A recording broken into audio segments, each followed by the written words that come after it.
Welcome to the debate. इस वैचारिक विमर्श में आपका स्वागत है, जहां हम उपलब्ध स्रोत सामग्री का विश्लेषण करते हुए जटिल विचारों के विभिन्न दृष्टिकोणों को गहराई से समझते हैं। मैं आज की इस चर्चा की शुरुआत कर रही हूं। हाँ, और आज का विषय बहुत ही दिलचस्प है। आज की हमारी चर्चा विप्रेश द्विवेदी और जेन नामी द्वारा लिखी गई पुस्तक गुड लक बैड लक पर आधारित है। बिल्कुल।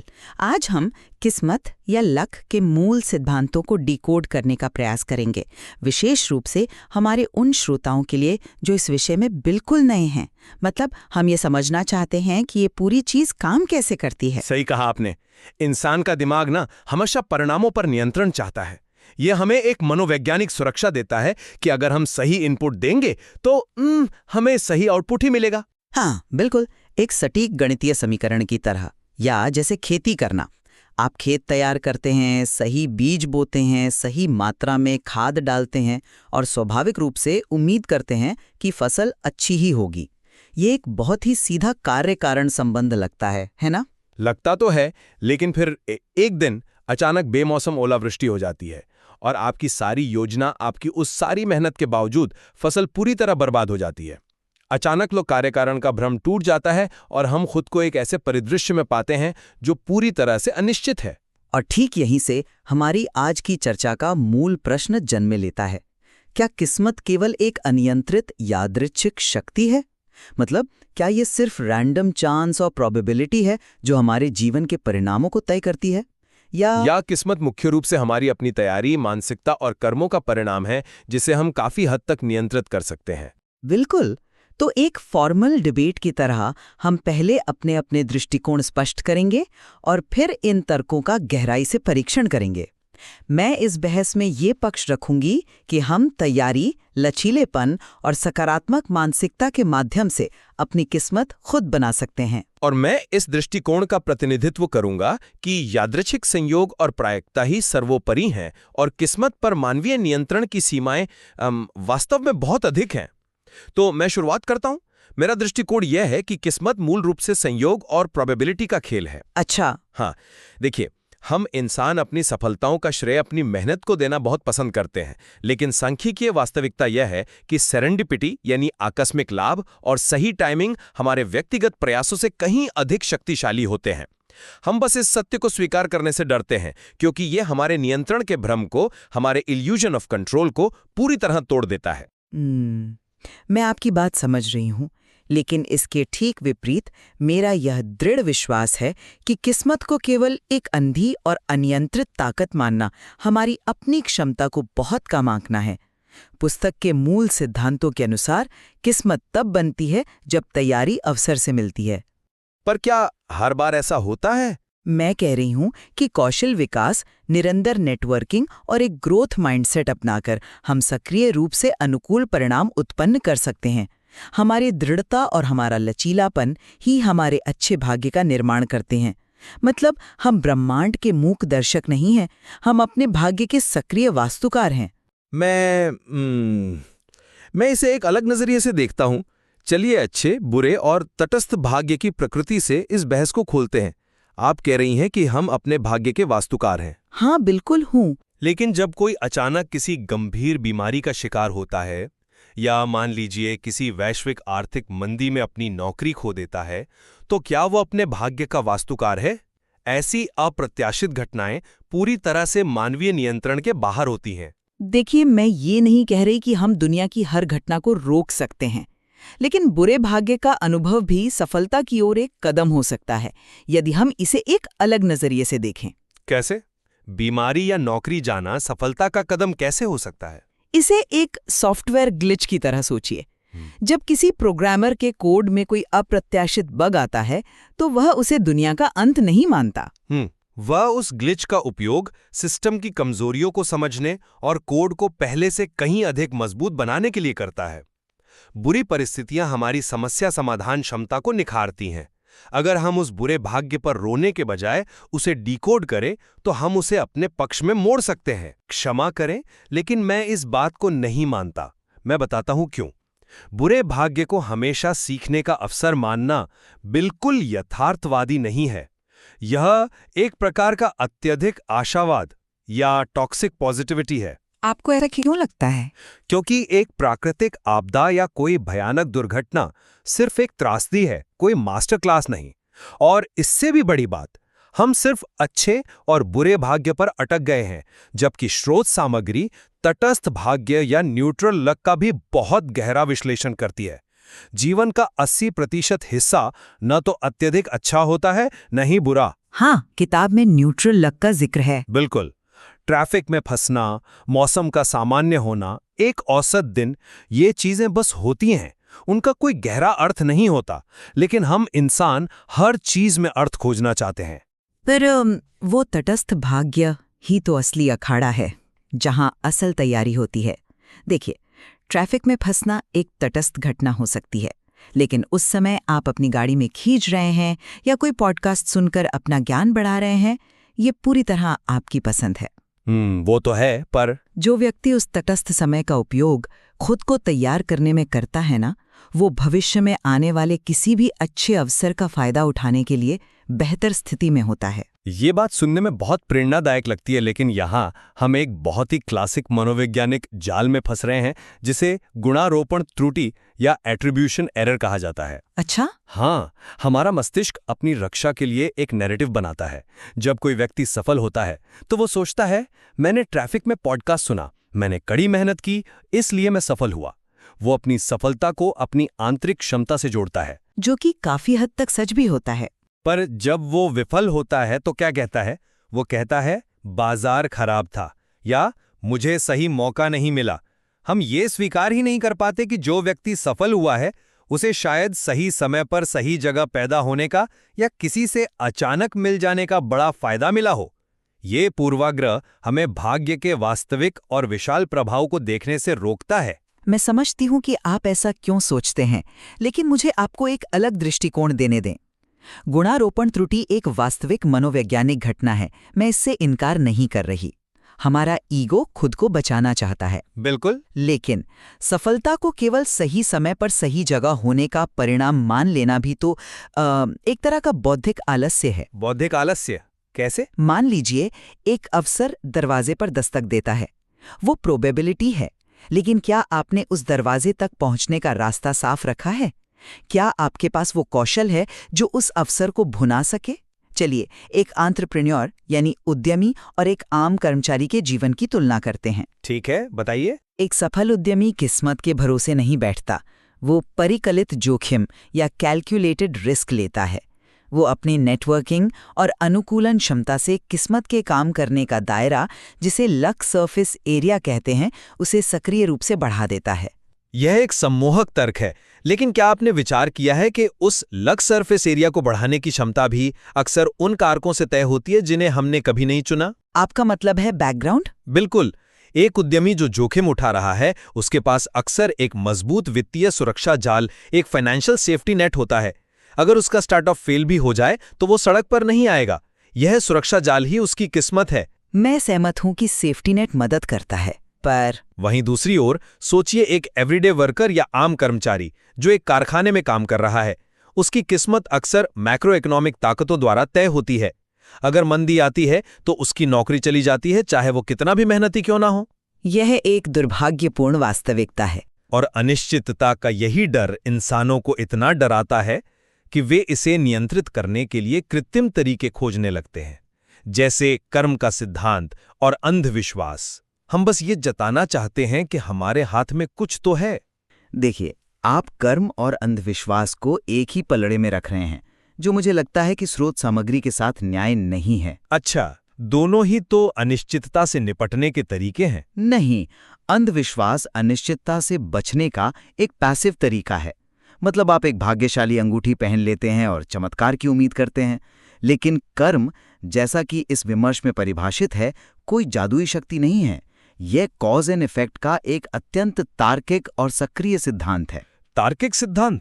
हाँ, अगर आप अपने उद्योग में लोगों की मदद करते हैं, ज्ञान साझा करते हैं और नैतिक जिम्मेदारी से काम करते हैं, तो आप एक सद्गुणों का चक्र या वर्चुअस साइकिल बनाते हैं। जब संकट आता है तो आपका ये नेटवर्क आपकी मदद के लिए आगे आता है। लोग इसे अच्छी किस्मत कह सकते हैं, लेकिन वास्तव में ये आपके वर्षों के संचित कर्मों का कंपाउंड इंटरेस्ट है।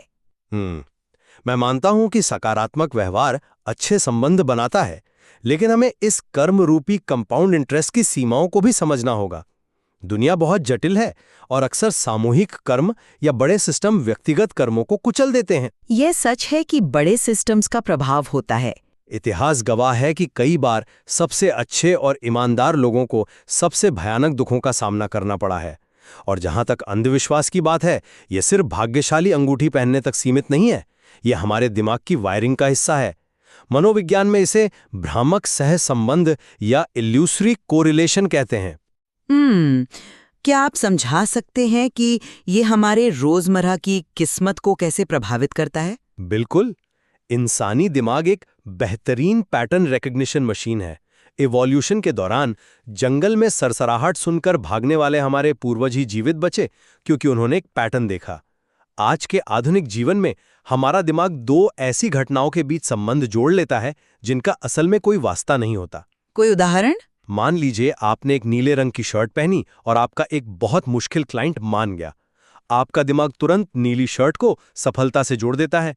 इसके बाद पुष्टिकरण पूर्वाग्रह या कन्फर्मेशन बायस इसे और मजबूत करता है। अच्छा, तो हम सिर्फ उस पैटर्न को सच मानने लगते हैं। हाँ, अगली बार जब आप नीली शर्ट पहनेंगे और कुछ अच्छा होगा तो आपका दिमाग कहेगा, देखा, मैंने कहा था। लेकिन जब बुरा होगा तो आप उसे नजरअंदाज कर देंगे। इंसान बस इस अनिश्चित दुनिया में नियंत्रण का एक भ्रम पैदा कर रहा है। नियंत्रण का भ्रम? ये एक बहुत ही शक्तिशाली विचार है। लेकिन जरा सोचिए, अगर ये भ्रम हमें काम करने की प्रेरणा देता है तो क्या ये वास्तव में इतना बुरा है? आप कहना चाह रही हैं कि भ्रम अच्छा है? अगर नीली शर्ट पहनने से एक व्यक्ति का आत्मविश्वास बढ़ता है और वह इंटरव्यू में बेहतर प्रदर्शन करता है, तो उस अंधविश्वास का परिणाम तो वास्तविक हो गया ना। वह भ्रम एक टूल बन गया। जब हम ये मान लेते हैं कि हमारी मेहनत का कोई अर्थ नहीं है और सब कुछ बस प्रोबेबिलिटी है, तो हम निहिलिज्म या शून्यवाद की ओर चले जाते हैं।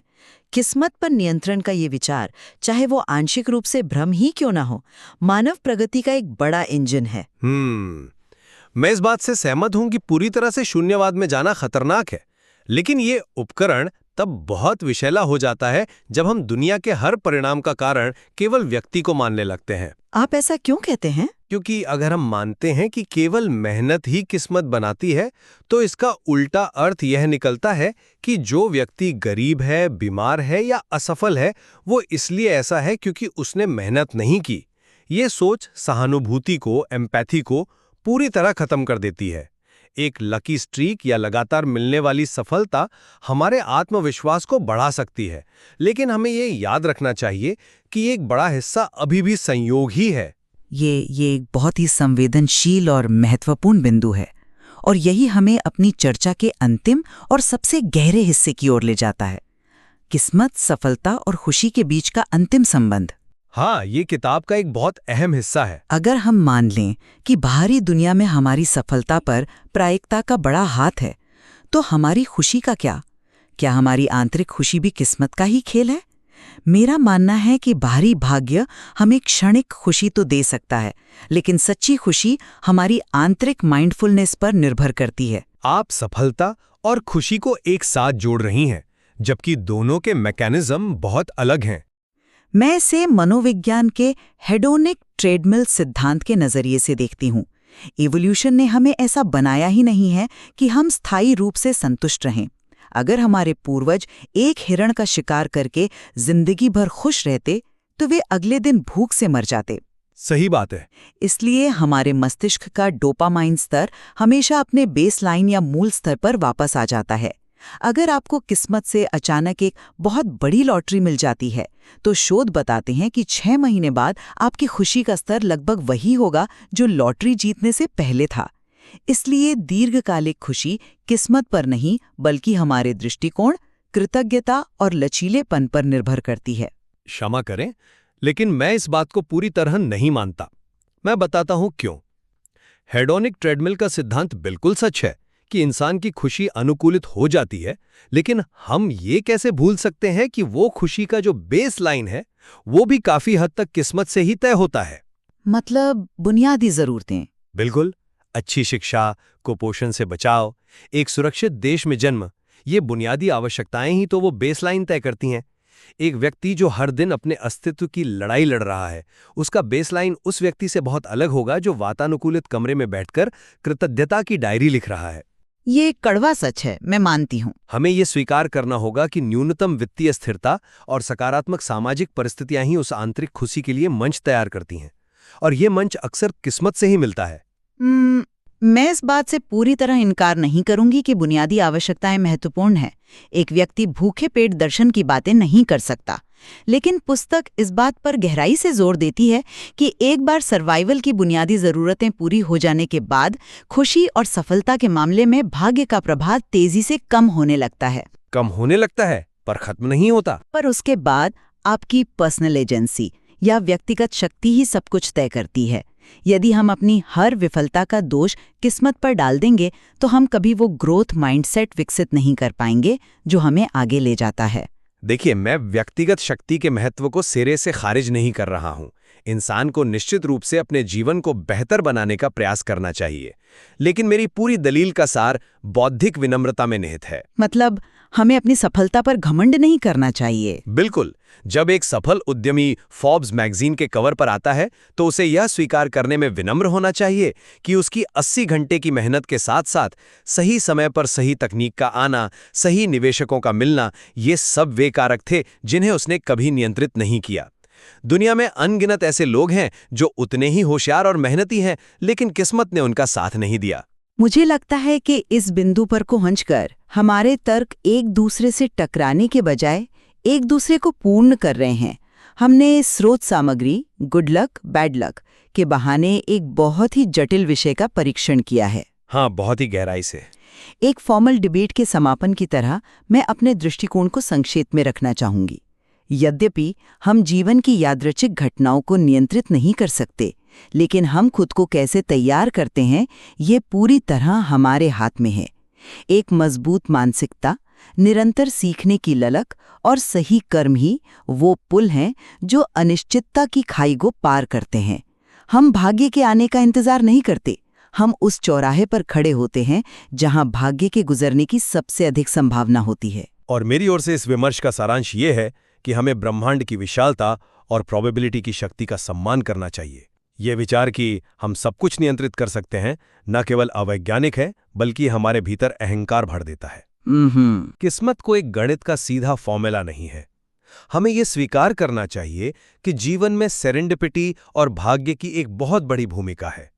जब हम अपनी सीमाओं को समझते हैं, तभी हम दूसरों के प्रति अधिक सहानुभूति और अपने जीवन के प्रति अधिक कृतज्ञता महसूस कर सकते हैं। बिल्कुल। किस्मत के इस बेहद जटिल स्वरूप को समझने के लिए हमें इन दोनों दृष्टिकोणों की आवश्यकता है। एक ओर हमें संयोग की अप्रत्याशित प्रकृति के प्रति विनम्र रहना चाहिए, और दूसरी ओर अपने कर्मों की जिम्मेदारी लेते हुए निडर होकर आगे बढ़ना चाहिए। सही कहा। सत्य इन दोनों चरम सीमाओं के बीच के संतुलन में ही कहीं मौजूद है। हाँ, यह संतुलन हमें अंधी किस्मत के भरोसे निष्क्रिय बैठे रहने से भी बचाता है और इस भ्रम से भी मुक्त करता है कि हमने जो कुछ भी पाया है वो केवल और केवल हमारी अपनी महानता का परिणाम है। तो वापस उसी खेत और फसल के उदाहरण पर चलते हैं जहां से हमने आज शुरुआत की थी। आप मौसम को नियंत्रित नहीं कर सकते, आप ये तय नहीं कर सकते कि ओलावृष्टि कब होगी या अकाल कब पड़ेगा। लेकिन इसका मतलब ये बिल्कुल नहीं है कि आप खेत जोतना और सही बीज बोना ही छोड़ दें। ठीक, यही बात है। अनिश्चितता के तूफान आते रहेंगे, लेकिन शायद सबसे बड़ी किस्मत ये जानना है कि तूफान के बाद फिर से खेत कैसे तैयार करना है। बिना किसी को विजेता घोषित किए हम ये निष्कर्ष आप पर छोड़ते हैं कि आप अपनी किस्मत को किस नजरिया से देखते हैं। स्रोत सामग्री में ऐसे और भी कई गहरे पहलू हैं जिन्हें आप खुद पढ़ सकते हैं। आज के विमर्श में हमारे साथ जुड़ने के लिए धन्यवाद। अगली बार तक अपने विचारों को चुनौती देते रहिए।